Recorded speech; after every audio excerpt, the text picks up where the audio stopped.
Thank you very much. I'm Tuan, Director General for Trade and Investment.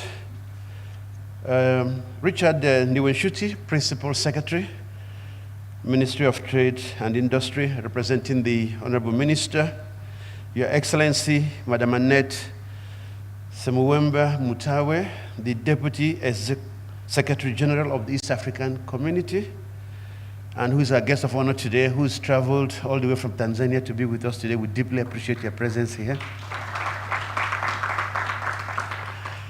Excellencies, ambassadors, and high commissioners, very senior government officials from different parts of the government of Rwanda represented here, CEOs, captains of industries, colleagues in the diplomatic community, the esteemed panelists, my dear colleagues from the United Nations system, our online audience. We are live, we are streaming online around the world for people to get connected, but also I want to acknowledge that we do have sign language interpretation because issues are important, and we want every Rwandan, African, friend of Africa to join us in this conversation. So on behalf of the United Nations system, for me it is a great honor to take part in this inaugural Iterembere policy dialogue. Iterembere in Kinyarwanda means development. So for us, this is a development policy dialogue that we have agreed with the government of Rwanda that we will co-organize on a number of subjects several times a year, because we recognize that development issues are protracted and there's no one solution that responds to all of them. And so this journey to new thinking, to new ideas, to new approaches to resolving development problems must begin from the ideation. There's no pathway, there's no direction that others have trodden that we will say is right for Rwanda or for Africa. The starting point is convening ourselves and challenging ourselves, thinking without the box, and asking ourselves the critical questions of how to respond to Rwanda's and Africa's development needs. And when we come up with some solutions that might work, they get translated into policy options by the respective institutions of the government of Rwanda, but also by the continental and regional institutions, and then are offered to governments. And then in the UN system, all the development partners can line up in implementing these development opportunities. So this first dialogue then begins with another protracted challenge, but has immense opportunities, which is on the African Continental Free Trade Area.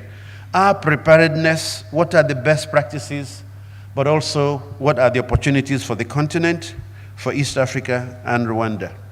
So I begin by recognizing our partnership with the government through the Ministry of Trade and Industry, MINICOM, but also Ministry of Foreign Affairs and International Cooperation, as well as my UN colleagues, and in particular our colleagues from the United Nations Economic Commission for Africa, for all of the hard work and the excellent collaboration that has brought us this far today.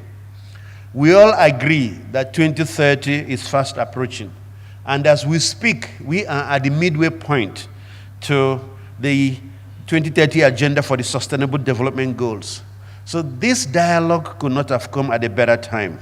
If we, development actors, government, civil society, private sector, all entrepreneurs, all of those invested in transformation are going to play our part in accelerating the efforts to realize the Sustainable Development Goals and to use them as a vehicle and catalyst for the African Continental Free Trade Area in this journey.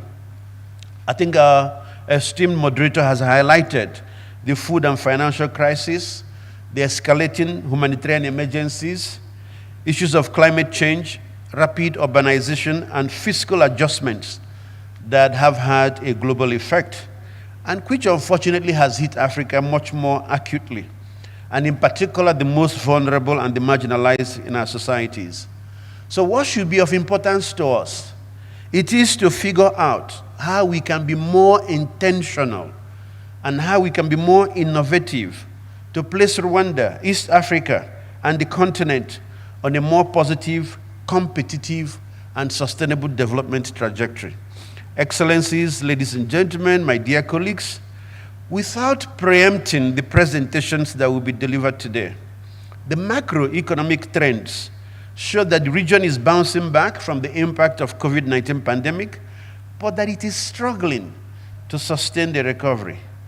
Debt levels have risen sharply and therefore reducing the fiscal space for government spending in important areas that are central to achieving the SDGs, in particular, education, health, and infrastructure. My colleague from ECA will probably give us the statistics on SDG progress that shows that while we make progress on some of the goals and the targets, many are stagnant, and in some others, we are actually regressing.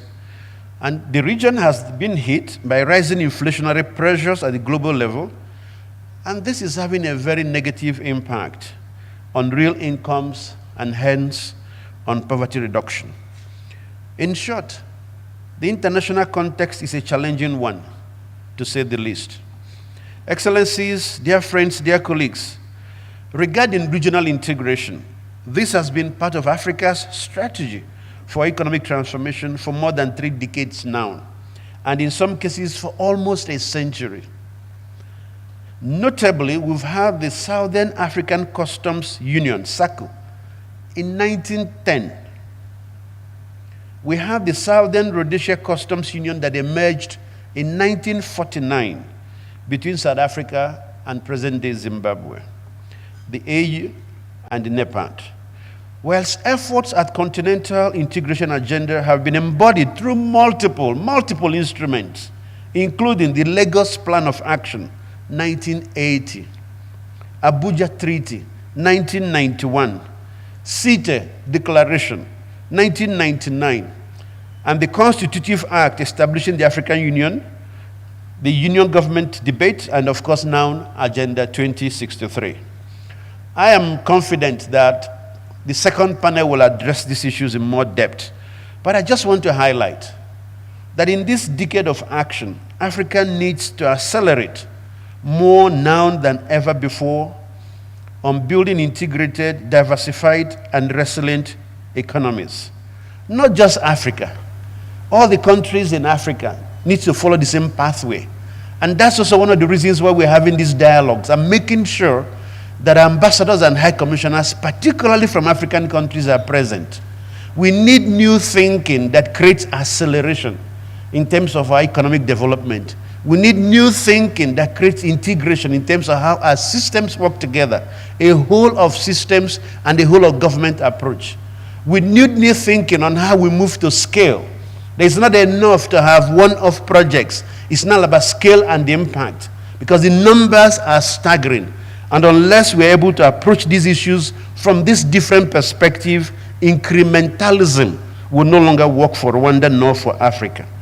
So I don't want to belabor the point, but we have seen how the pandemic and the war in Ukraine has affected us and continues to adversely impact many countries, both directly and indirectly. So we do need to, and we need to have these tough conversations, but that do translate into developing reliable and efficient trans-boundary infrastructure.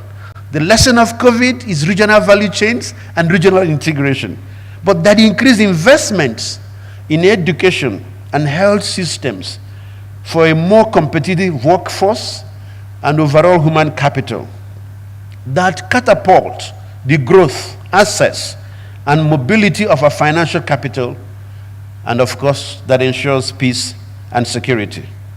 As we are all aware, the African Continental Free Trade Area, one of the flagship projects of the AU's Agenda 2063, is an initiative that seeks to do just that, to accelerate Africa's growth and development through boosting intra-African trade and the continent's trading position in the global marketplace. As a tool and a means of implementation of the SDGs, the AfCFTA has the potential to generate a range of benefits through supporting trade creation, structural transformation, leveraging culture and the creative economies, productive employment, and poverty reduction. These are some of the most urgent challenges that the continent including Rwanda, needs to address. Excellencies, ladies and gentlemen, it is true and even obvious that the AfCFTA is a game changer, but translating it into reality requires preparedness and readiness, supported by accompanying measures to ensure that countries make the most of this agreement. This is where we all have the key role to play. The private sector, the youth, the farmer, the academics, the judiciary, financial institutions, our policymakers. That's why I'm so glad that we have a cross-sectoral representation of stakeholders in the room with us this morning. I want to encourage all of us, as I said earlier, it's not about time to think outside the box. It's time to think without the box today. On our part, the United Nations system in Rwanda is ready to reposition as a partner that clearly adds value to Rwanda's aspiration for an upper middle income country by 2050. Rwanda's Vision 2050 provides that the living standards of upper middle income country be attained by 2035 and high income country by 2050, with a GDP per capita that's over $4,036 and over $12,500 by 2035 and 2050 respectively. Without question, this new ambition level requires new ways of addressing development cooperation and development implementation to realize the SDGs. What we are doing today and the follow-on outcome document is one way of contributing to this aspiration. Excellencies, dear colleagues, I therefore cannot underscore the importance of building a knowledge culture in all our work going forward that ultimately informs and supports our development priorities through these kinds of dialogues. Today's inaugural Iterembere policy dialogue marks the beginning of many between the United Nations system in Rwanda and the government of Rwanda. I am therefore looking forward to our candid conversations, brainstorming on new or even a mix of old and new, but it's ultimately new approaches to solving these persistent and protracted development challenges and contributing to the socio-economic transformation of our countries and our societies, so as to support our concerted efforts on delivering the SDGs, positioning on continental and regional integration for the betterment of the people of Rwanda, the region, and the continent, so we ensure that none of our peoples are left behind. Thank you for your kind attention. Asante sana, murakoze cyane.